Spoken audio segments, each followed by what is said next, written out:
You alright guys, welcome to my channel. Now I'm going to open up by saying sorry about the sound quality on this. At the moment I've got an issue with the headphones not working properly and I am mid upgrade. It means that I'm waiting for the new iPhone, which will mean I'll also have a microphone to go with it. So it's just a bit of a transitional period. I'm talking disaster management and portfolio strategies. Now we'll all have different strategies, obviously, on what we want. So it's difficult to say to people what the best thing is to do.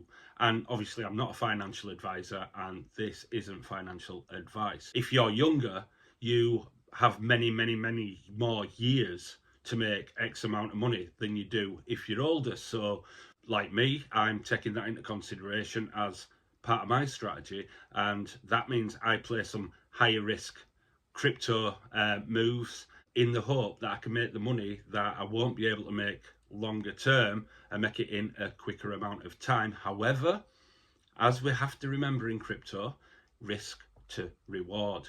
So the majority of my money goes into Bitcoin. That's why I say it's worthwhile also having something in more stable assets.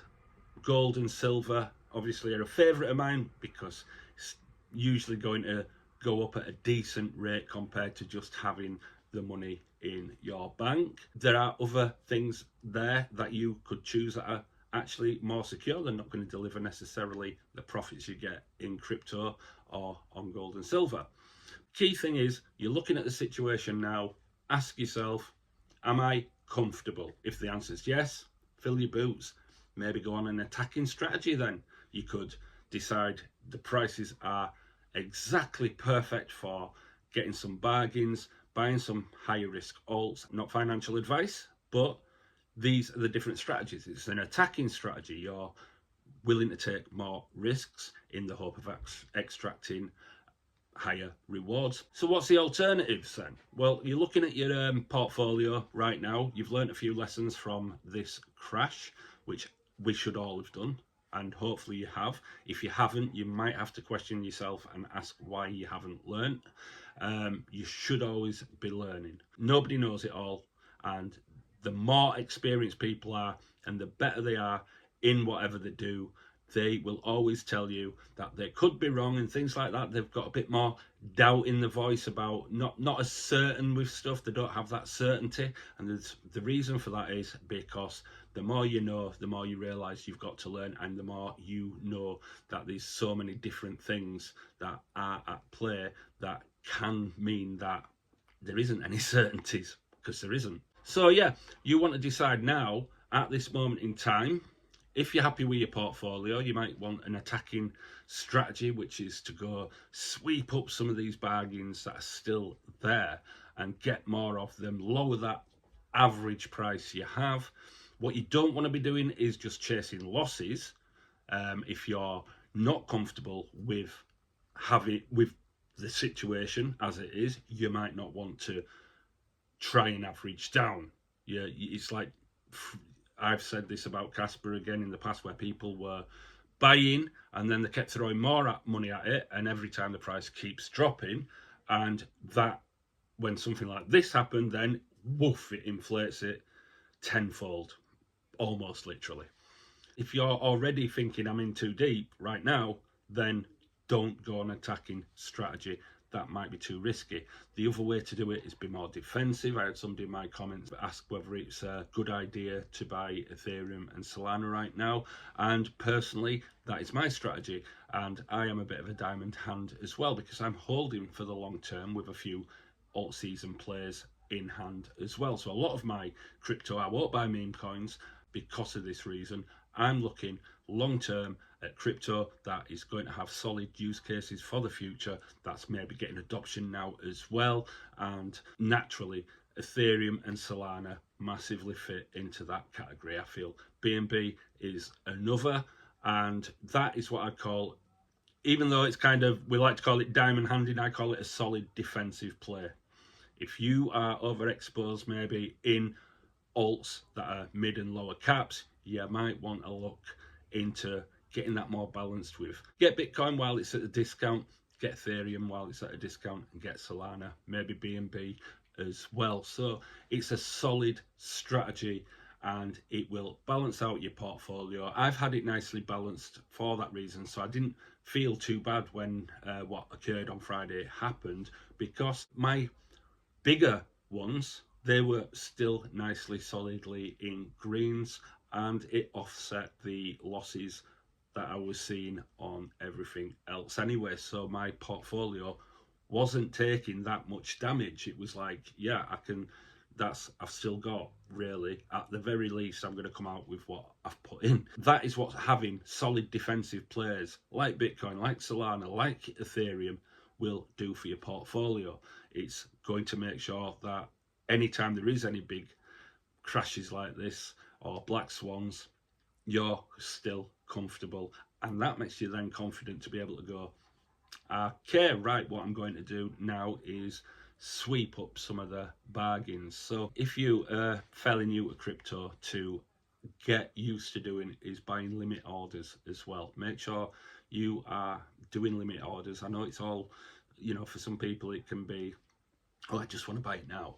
But one thing that happens is, with a normal market order, it's going to get it at the nearest price to what it currently is at, and that nearest price can have quite a bit of swing, and usually lands above rather than below what you think you're buying it at. And little details like that make a lot of difference.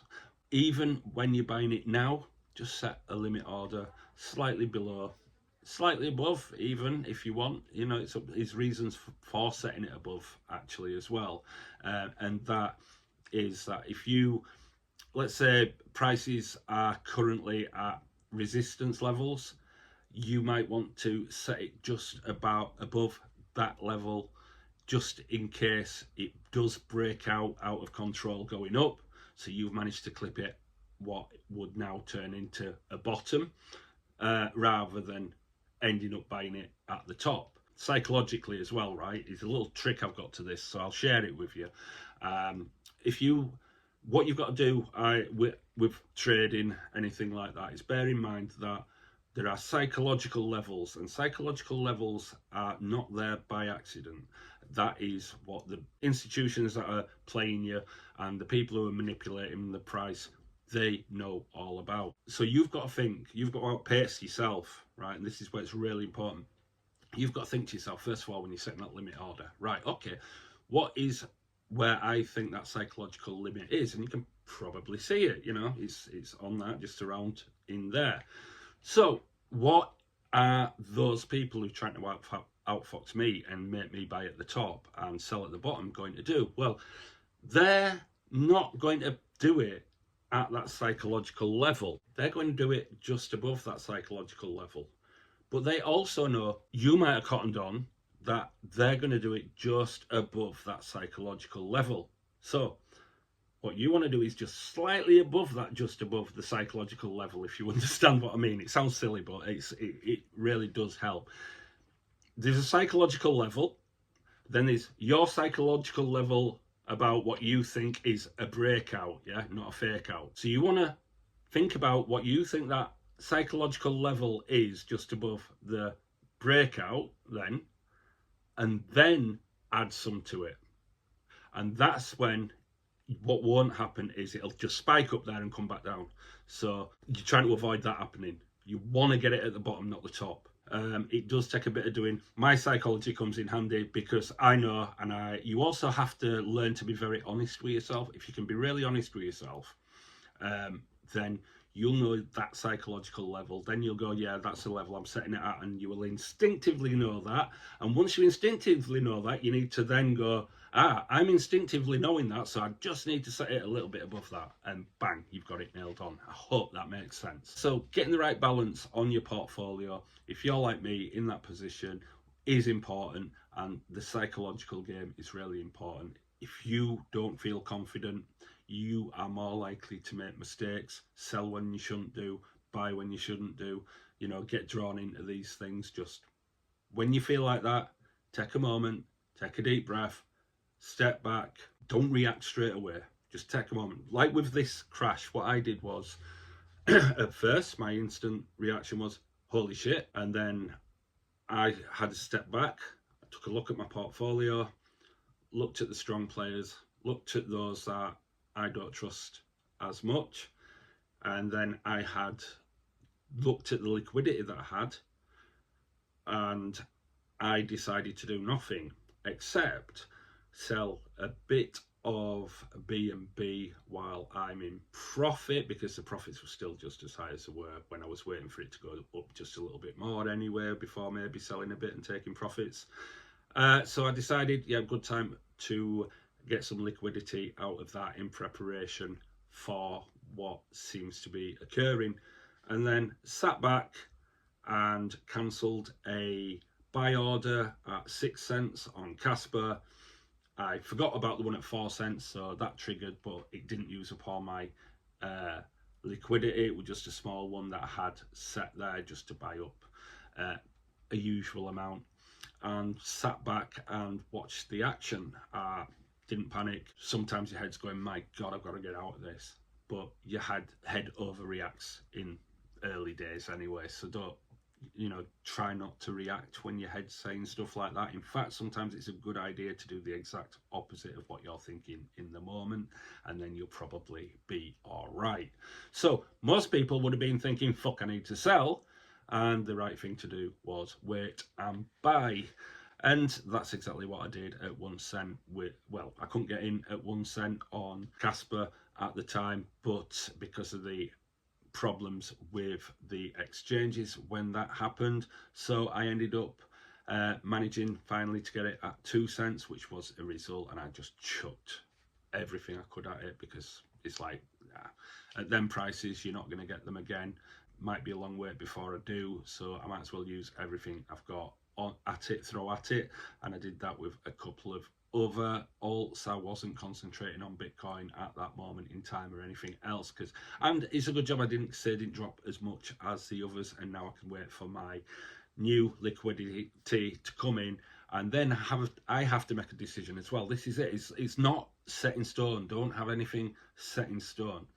What I do, it works for me. It might not work for everybody, and again, it all depends on so many different factors, but as long as you're comfortable with your portfolio, that is what matters. How much risk you are willing to take, maybe how many years you've got left on this mortal coil as well, it plays a role too. And I think there's a few things contributing to this crash, by the way. I think there's more than just one thing. I think there is price manipulation in there, and I think there's something else that has not come out yet that's also impacted it. And then obviously all the longs get liquidated, and that crashes down more and more. And one thing that I think most people have learned from this crash is about having liquidity. And there's two problems with the liquidity that occur in times like that, as we've all learned if we didn't know already. One is that if you don't have the liquidity, you can't buy the dips. Two is that if that liquidity isn't on the exchange to begin with, then you might not be able to get it over in time to buy the bottom, basically. And that is what a lot of people suffered from. Mine was already on the exchange. My liquidity was there, so I was able to take advantage of it. Had it not been there, I don't think I'd have got it at 2 cents, put it that way. So it's important to make sure you have a bit of liquidity in reserve for these type of things happening. And another goes back to limit orders. Set limit orders that are like worst case scenario, dream case limit orders. Set some of them and keep enough liquidity to fill them orders should something like this occur, because you will be laughing your head off if it comes in. I had quite a few of them set that I would like, even I'm looking at them going, you are deluded if you think they're going to come in. Well, they did, didn't they? Have your limit orders, just set and forget. And then also, there's a chance that different parts of the world, people are in crypto, people were asleep through the dip. So if they had limit orders set in advance in preparation and the liquidity ready to go, they would have been waking up in the best mood they've ever woke up in with some of the bargains they would have picked up as well. So keep liquid, keep a little bit of liquidity. Don't feel the need to pour it all in at once. Wait for opportunities. Use limit orders strategically. Treat the highs and the lows exactly the same. They're opportunities, and don't be overly getting carried away when the prices are going up. And at the same time, same applies when they're going down. No need to panic. Just keep your head level. Don't get emotional. Don't get sucked into the psychological traps. Otherwise, you'll get eaten alive. Understand it. It's not just about understanding the technology. You actually don't need to understand the technology itself, really. That's not the most important bit. What you need to know is what that technology will be applied to and what it's potentially applied to. And you also need to understand what the prices are, what's a good price for something, what's a shit price for it. Whatever works best for you, whatever your way of tracking crypto is, play to your strengths. Sorry again about the sound quality on this video. I've had to re-record a video that I did it 100 times better, but there were no sound with it. But it is what it is. It'd either be this or nothing. But do take a moment to hit the like button. I'm not far off 100 subscribers now, so if you haven't already subscribed, do hit the subscribe button as well, because I'm really thankful to everybody who has so far as well. I'm surprised I've got to near 100 so fast. But do hit that like button, because I need to get the views up on these videos as well, and that really helps, as well as your comments. Let me know if you feel all right with your portfolio as it is at the moment, and have you made any changes? Has this woken you up to anything new? It's going to have taught us all lessons. Everybody, including even the most seasoned traders out there, they'll have learned new things as well. So always keep learning, always keep improving. Don't beat yourself up about mistakes. Mistakes happen, we all make them, and it's just about learning from your mistakes and improving as you go along. That's all, simple as that.